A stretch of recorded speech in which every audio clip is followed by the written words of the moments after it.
How long's he doing? And then Dave Russo's doing what? Okay, good.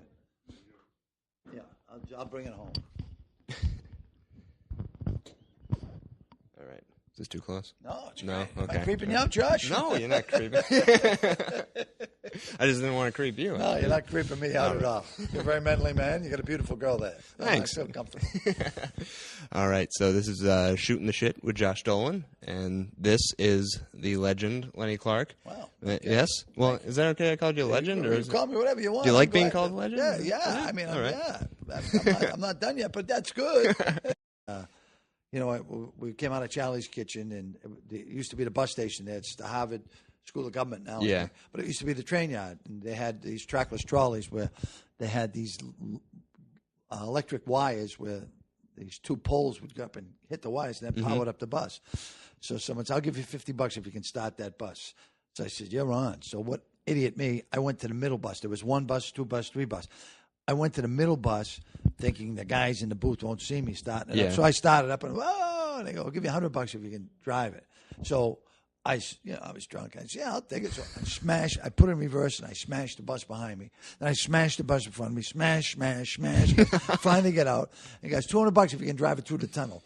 Now, the tunnel in Harvard Square, which is still there, has about 6 inches on each side of the bus. And, experienced drivers have a hard time making that thing. I'm hammered.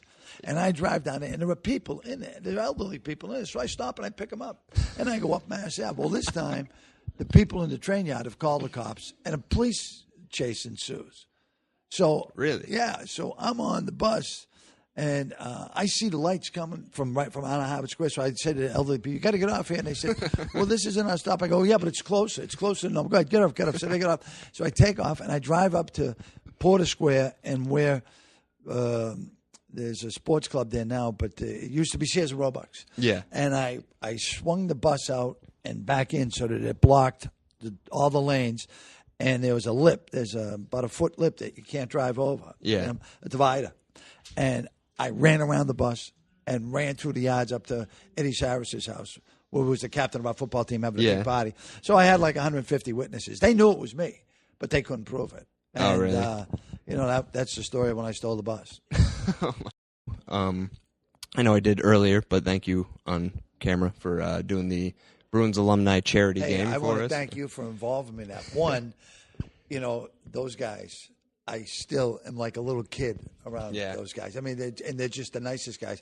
And secondly, even more importantly, the reason you did that benefit for that woman. I mean, you're such a classy kid to do that and to get everyone together and raise money for her, which she definitely deserves, and so sweet. And, I wish we could do more. But thank you, because I really had a lot of fun. And it was an amazing time. And you people that missed that Bruins alumni game, we're going to have another one. Josh just told me. And I'm in, and we'll have some more crazy people involved. And, of course, the Bruins alumni. So it's a good time to come out. It would be great if you could bring that jacket again. That was a nice jacket. Yes, of course. I'm free. I was freezing. Thank God I had it. Yeah. So you just filmed a movie with Larry David. Yes, Clear History, and that was pretty amazing. I've always liked him, and I met him several times on the Vineyard where some of his, I lived there year round, and he summers there. And I didn't want to be too pushy with him, because, so many people must be all over him. And they got in touch with my people, asked me if I would do it, and I said, yeah. So I went and auditioned, got the role, and spent about a month shooting a movie out in Gloucester with him. And nice. What an incredible cast. Yeah. Danny McBride, who I just think is just, he's so amazing. Kate Hudson. Oh, God, I'm going blank right now. Oh, John Hamm, big beautiful John. Yeah. Michael Keaton. Batman. Batman. Yeah, I got to work with Batman. He was fantastic, because he was a stand-up comedian when he started early on. Yeah, I heard great stand-up comedian, and then he went from there right into movies, and I never knew that, and then I heard Dom Mayer talking about that he remembered him doing stuff at the store out there. Yeah. I worked. Because he was saying, he said, Lenny, I was a big fan of your stand-up. I go, wow, Batman likes my stand-up. I kept walking up to him, I'm Batman. He goes, all right, enough, Lenny, stop it. I get it.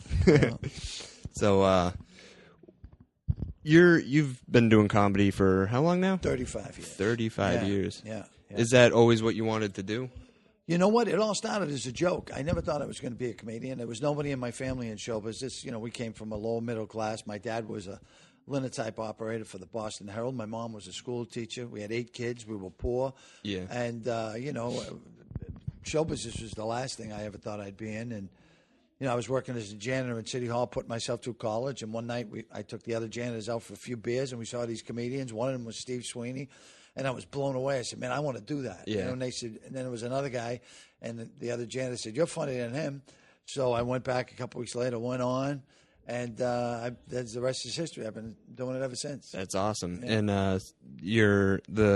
I don't know if it was your home club, but the one that you were at a lot, the Ding Ho. That's the place where I saw these guys. And at the time, it was called the Springfield Street Saloon. And right away, it was bought out by these Asian people, because I think Chinese is hate speech now. I don't know. I can't keep up. I found out I have a lot of hate speech, and I found out it was from people that I fucking hate. So I'm sorry, I have to edit that. But you can say that. Oh, good. Yeah, these nosy fucking busybodies. Man, it's taken a lot of fun out of doing comedy, because you have to watch everything you say. So many people have cell phones, they film you, and people are just looking to. I got you. You know what I mean?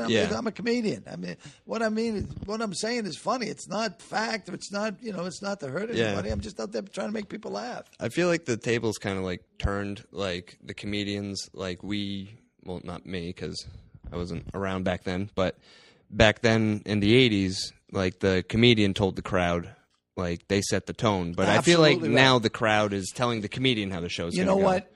You're right. In a lot of places, that's the deal. I mean, now it's different working a corporate gig, because they're paying you big money and they want you to be clean. And I'll do what I'm told. Yeah. I mean, I like cash. I like the money. Yeah.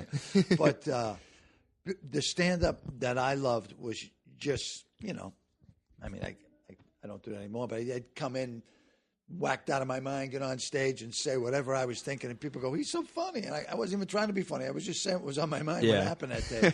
And, it's over the years, 35 years, you learn how to, put an act together, do a set, work on it, perfect it, and then, go out and you're working every night. I mean, I worked every night for like 10 years. I was deathly afraid that if I stopped doing it, I was going to stop being funny, Yeah. And then after a while, I realized, hey, man, it's just comedy, Yeah.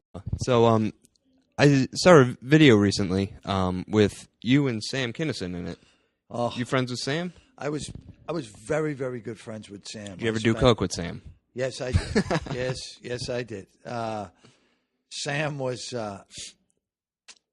was the best I ever saw. Yeah. He was unbelievable. I mean, I was good friends with Rodney Dangerfield, George Carlin, Richard Pryor, and Kennison, and I mean that Robin Williams. That whole group.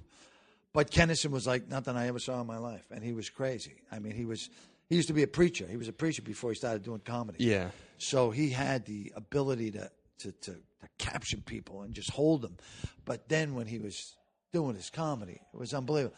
I saw him one night when the crowd hated him, and he says, I want you to take something off the table, a card or a piece of paper, a napkin, and I want you to write on it someone you've lost recently, a mother, a father, brother, your sacred dead. And I want you to write their name on it. I want you to fold it up and put it in your pocket. I want you to take it home. And when you get home, I want you to wipe your fucking ass with it.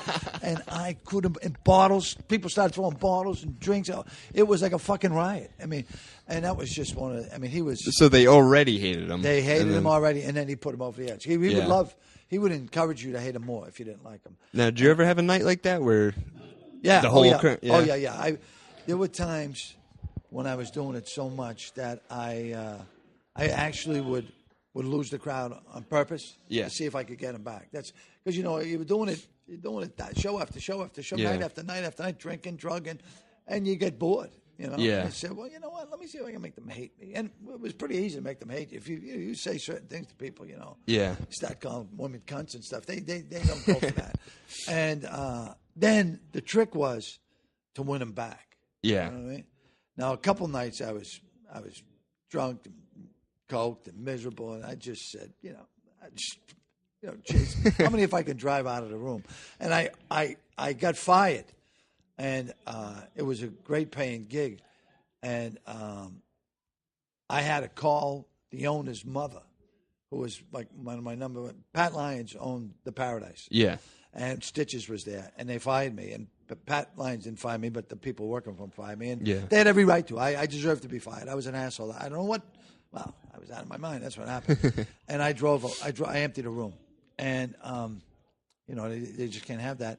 And I ended up calling Patrick Lyons' mother, who was one of the sweetest women I ever met in my life. And I said, she said, will you ever do it again? I go, no. And I never did. And she got me my job back. I do work Vegas. I do work.